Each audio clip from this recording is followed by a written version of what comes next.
ಪ್ರಿಯ ಸ್ನೇಹಿತರೆ, ಪಾಲಕರಿಗೆ ಪ್ರಾಚಾರ್ಯರ ಪಾಠಗಳು ಮಾಲಿಕೆಯಲ್ಲಿ ಇಂದು ಮಕ್ಕಳಿಗೆ ಮನೆಯೇ ಮೊದಲ ಪಾಠಶಾಲೆ ಕುರಿತು ಚಿಂತನ. ಪ್ರಸ್ತುತಿ ಪ್ರಾಚಾರ್ಯರಾದ ಶ್ರೀ ಮಂಜುನಾಥ್ ಮರಿತಮ್ಮನವರು. ಮಕ್ಕಳು ಮಾನವಲೋಕದ ಸುಂದರ ಪುಷ್ಪಗಳು. ಅಂತಹ ಮೃದು ಹೃದಯಗಳಲ್ಲಿ ಉತ್ತಮ ಮೌಲ್ಯಗಳನ್ನು, ಸಮಾಜ ಬಯಸುವ ಉತ್ತಮ ಹೃದಯವಂತಿಕೆಯನ್ನು ತುಂಬಿ ಸಮಾಜದ ಸತ್ಪ್ರಜೆಗಳನ್ನಾಗಿ ಬೆಳೆಸಬೇಕಾದುದು ತಂದೆ ತಾಯಂದಿರ ಗುರುತರ ಜವಾಬ್ದಾರಿ. ಮಕ್ಕಳು ಅಮ್ಮನಿಂದ ಮೊದಲ ಮಾತು, ಅಕ್ಷರ ಕಲಿಕೆ, ಅಪ್ಪನಿಂದ ಮಗ್ಗಿ, ಆಟೋಟ, ಅಜ್ಜ ಅಜ್ಜಿಯರಿಂದ ಹಾಡು, ಕಥೆ ಕಲಿಯುತ್ತಾ ಬೆಳೆಯುತ್ತವೆ. ಮಕ್ಕಳು ಸನ್ನಡತೆ, ಧೈರ್ಯ, ಸಾಹಸ, ವಿವೇಕ, ವಿದ್ಯೆಗಳನ್ನು ಮೊದಲು ಮನೆಯಿಂದಲೇ ಕಲಿಯಲು ಪ್ರಾರಂಭಿಸುತ್ತವೆ. ಹಾಗೆಯೇ ನಿರಾಶೆ, ಅಧೈರ್ಯ, ಅವಿವೇಕತೆ, ಮತ್ಸರಗಳಂತಹ ಋಣಾತ್ಮಕ ಗುಣಗಳನ್ನು ಸಹ ಮನೆಯಿಂದಲೇ ಮೊದಲು ಮೈಗೂಡಿಸಿಕೊಳ್ಳುತ್ತವೆ. ಹೀಗಾಗಿ ಮನೆಯೇ ಮೊದಲ ಪಾಠಶಾಲೆಯಾಗಿದೆ. ಮಕ್ಕಳ ಪ್ರಾರಂಭಿಕ ಶಿಕ್ಷಣವು ಮನೆಯಿಂದಲೇ ಪ್ರಾರಂಭವಾಗುತ್ತದೆ. ಈ ಶಿಕ್ಷಣವು ಮುಂದಿನ ಶಿಕ್ಷಣಕ್ಕೆ ಬುನಾದಿಯಾಗುತ್ತದೆ. ಮನೆಯು ವಾತ್ಸಲ್ಯದ ಆಗರ ಹಾಗೂ ಪ್ರೀತಿಯ ಸೆಲೆಯಾಗಿದೆ. ತಂದೆ ತಾಯಿಗಳ ಪ್ರೀತಿ, ವಿಶ್ವಾಸ, ವಾತ್ಸಲ್ಯ, ಮಮತೆಗಳ ನಡುವೆ ಮಕ್ಕಳು ಬೆಳವಣಿಗೆ ಹೊಂದುತ್ತಾರೆ. ಈ ಗುಣಗಳು ಕೌಟುಂಬಿಕ ಸೌಖ್ಯದ ಸೋಪಾನಗಳೂ ಹೌದು. ಇವುಗಳ ಜೊತೆಗೆ ಮಕ್ಕಳು ಸ್ನೇಹ, ಸಹಕಾರ, ತ್ಯಾಗ, ವಿವೇಕ, ಹೊಂದಾಣಿಕೆ, ಶ್ರದ್ಧೆ ಮುಂತಾದ ಗುಣಗಳನ್ನು ಸಹ ಮನೆಯಿಂದಲೇ ಕಲಿಯುತ್ತಾರೆ.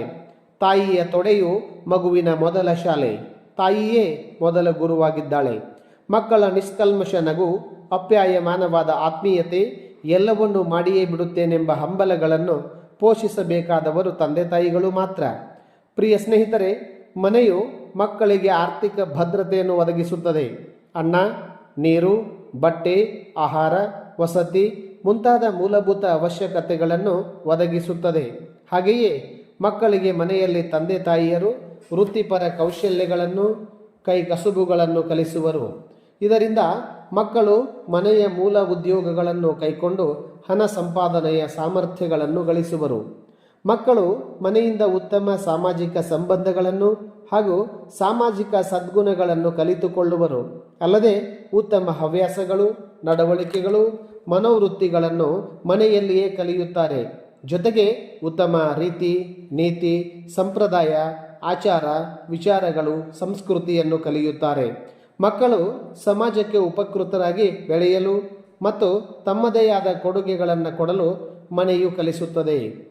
ಮಾತನಾಡುವುದು, ಉತ್ತಮ ಆಹಾರ ಸೇವನೆ, ಶುಭ್ರ ಬಟ್ಟೆ ಧರಿಸಲು, ಶಿಸ್ತಿನ ಬದುಕನ್ನು ರೂಪಿಸಿಕೊಳ್ಳಲು ಮಕ್ಕಳಿಗೆ ಮನೆಯೇ ಕಲಿಸಿಕೊಡುತ್ತದೆ. ಮಕ್ಕಳು ನಾಗರಿಕತೆಯ ಪ್ರಥಮ ಪಾಠಗಳನ್ನು ಮನೆಯಿಂದಲೇ ಕಲಿತುಕೊಳ್ಳುತ್ತವೆ. ಮಕ್ಕಳಿಗೆ ಶಿಸ್ತು ಮತ್ತು ಸ್ವಯಂ ನಿಯಂತ್ರಣದ ಶಿಕ್ಷಣವನ್ನು ಮನೆಯು ಕಲಿಸುತ್ತದೆ. ಮಕ್ಕಳು ಮನೆಯಿಂದಲೇ ಹಕ್ಕು ಮತ್ತು ಕರ್ತವ್ಯಗಳ ಮಹತ್ವವನ್ನು ತಿಳಿದುಕೊಳ್ಳಲು ಪ್ರಾರಂಭಿಸುತ್ತಾರೆ. ತಂದೆ ತಾಯಿಗಳಿಗೆ, ಗುರು ಹಿರಿಯರಿಗೆ ಗೌರವ ಕೊಡುವುದನ್ನು ಮನೆಯು ಕಲಿಸಿಕೊಡುತ್ತದೆ. ಕುಟುಂಬಗಳಲ್ಲಿ ಆಚರಿಸುವ ಹಬ್ಬ ಹರಿದಿನಗಳು, ಧಾರ್ಮಿಕ ಆಚರಣೆಗಳ ಮಹತ್ವವನ್ನು ಮಕ್ಕಳು ಅರಿತುಕೊಳ್ಳುತ್ತಾರೆ. ಅವುಗಳನ್ನು ಶ್ರದ್ಧೆ, ನಂಬಿಕೆ ಹಾಗೂ ಭಕ್ತಿಯಿಂದ ಅನುಕರಣೆ ಮಾಡುತ್ತಾ ಮುಂದುವರಿಸಿಕೊಂಡು ಹೋಗುತ್ತಾರೆ. ವೈಯಕ್ತಿಕ ಹಾಗೂ ಸುತ್ತಮುತ್ತಲಿನ ಪರಿಸರವನ್ನು ಸ್ವಚ್ಛವಾಗಿಟ್ಟುಕೊಳ್ಳುವುದನ್ನು ಮಕ್ಕಳು ತಂದೆ ತಾಯಿಯರನ್ನು ನೋಡಿ ಕಲಿಯುತ್ತಾರೆ.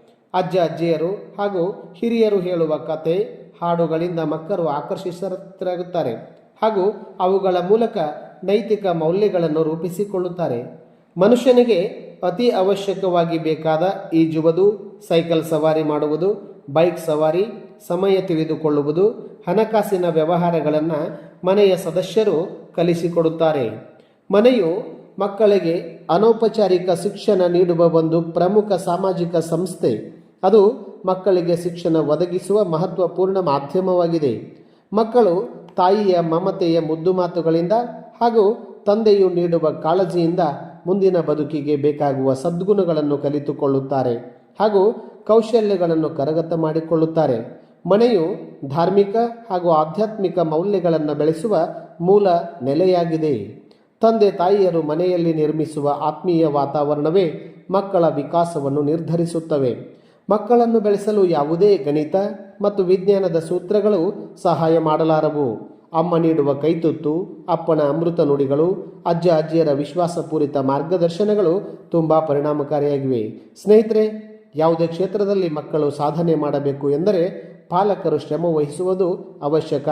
ಮಕ್ಕಳ ಓದು, ಬರಹ, ಪರೀಕ್ಷಾ ತಯಾರಿ, ಹವ್ಯಾಸ, ಪ್ರವಾಸ, ವಿಹಾರ, ಮನೋರಂಜನೆ ಹೀಗೆ ಎಲ್ಲದರ ಬಗ್ಗೆ ಗಮನ ಹರಿಸುತ್ತಾ ಮಕ್ಕಳ ಜೀವನವನ್ನು ಸುಗಮ ಮಾರ್ಗದೆಡೆಗೆ ಸಾಗಿಸಲು ಪ್ರಯತ್ನಿಸಬೇಕು. ಉತ್ತಮ ಮೌಲ್ಯಗಳನ್ನು ಗಳಿಸಲು, ಪರೀಕ್ಷೆಯಲ್ಲಿ ಉತ್ತಮ ಅಂಕಗಳನ್ನು ಗಳಿಸಲು ತಂದೆ ತಾಯಿಗಳು ಮಕ್ಕಳನ್ನು ಪ್ರೇರೇಪಿಸಬೇಕು. ಅನಾವಶ್ಯಕ ಒತ್ತಡ, ಬಾಹ್ಯ ತೊಂದರೆ ಕೊಡುವುದನ್ನು ನಿಲ್ಲಿಸಬೇಕು. ಮಕ್ಕಳ ಮನಸ್ಸು ಹೂವಿನ ಹಾಗೆ, ಅವು ಬಾಡಿ ಹೋಗದಂತೆ, ಮುದುಡಿ ಹೋಗದಂತೆ ನೀರೆರೆದು ಪೋಷಿಸಬೇಕು. ಮನೆಯಲ್ಲಿ ಶಾಂತ ಪರಿಸರವನ್ನು ಮಕ್ಕಳಿಗೆ ನಿರ್ಮಿಸಬೇಕು. ಅದು ಮಕ್ಕಳ ವ್ಯಕ್ತಿತ್ವವನ್ನು ನಿರ್ಮಿಸುತ್ತದೆ. ತಂದೆ ತಾಯಂದಿರ ಪ್ರೀತಿಯ ಸಾಂಗತ್ಯವು ಮಕ್ಕಳ ಮನೋಬಲವನ್ನು ಹೆಚ್ಚಿಸುತ್ತದೆ. ಧನ್ಯವಾದಗಳು.